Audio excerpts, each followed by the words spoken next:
Florida is often considered one of the greatest theme park destinations in the world, and with that comes some amazing roller coasters. So today, I'm going to be counting down my picks for the top 15 Florida coasters, in my opinion.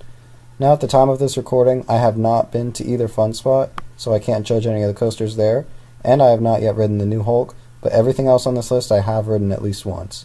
So before we get started, let's have some honorable mentions. First up is Cobra's Curse. While this is a great new family ride for Busch Gardens with some incredible theming, and it is the only ride in the world to have distinct forward, backwards, and spinning sections, it is essentially a family ride and it couldn't make it onto my list.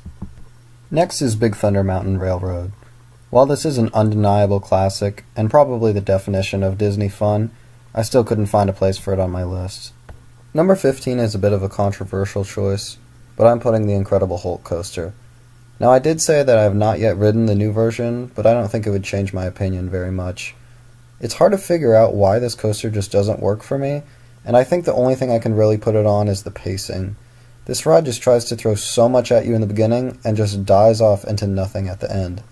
While it's very beautiful and fun nonetheless, it's not the best thing out there, not even at the park. Number 14 may be another controversial choice, but I am putting Shikra.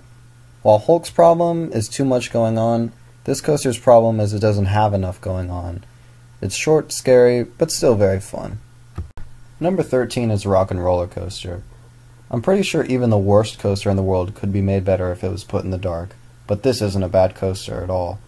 The theming is fun, the launch is absolutely incredible, and my favorite of any coaster I've ever ridden, and of course hearing Aerosmith while you fly through Hollywood is a huge adrenaline rush. Number 12 is Space Mountain. What do I even have to say about this one? It's the most iconic Disney roller coaster, and the oldest on this list. While I don't find this ride rough, I do think it could get a bit of an update for the tracks that are over 40 years old. But the theming and the fact that it is also in the dark puts this ride here where it belongs on the list. Number 11 is the Chinese Fireball side of Dragon Challenge.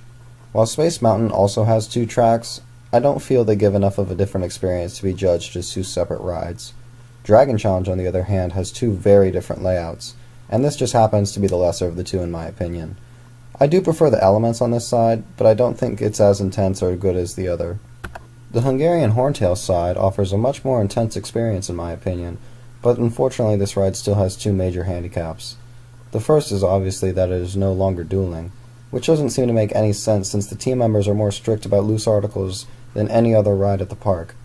The other major problem is the lack of theming on the ride, and that it actually detracts from the whole land. Universal did what they could to try to fit this ride in, but it doesn't fit the Wizarding World. I think they should just sell this or put it in another park, or sell it out of the company, and put a Fantastic Beasts ride or something else in this ride's place. Number 9 is Manta at SeaWorld. This ride's big highlight moment is obviously the insane pretzel loop, which is a phenomenal element, but this coaster has a lot more to offer. Lots of fun inversions, some beautiful theming, and of course the aquarium in the queue is a classic, unique SeaWorld touch. Number 8 is Mako. Just look at it. This thing is powerful and packs some amazing airtime. While I don't know if I like this more than Nitro, it's a fantastic B&M Hyper, and SeaWorld made a very smart choice by installing this. Number 7 is Expedition Everest. I strongly believe that this is not only the best themed coaster, but the best themed ride ever built.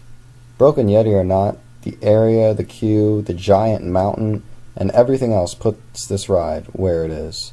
Unfortunately, the weakest part of the attraction is the coaster itself, and while I realize it is being used to tell the story and Disney already spent $100 million on this coaster, that doesn't change that the ride itself is just okay. Number 6 is Revenge of the Mummy.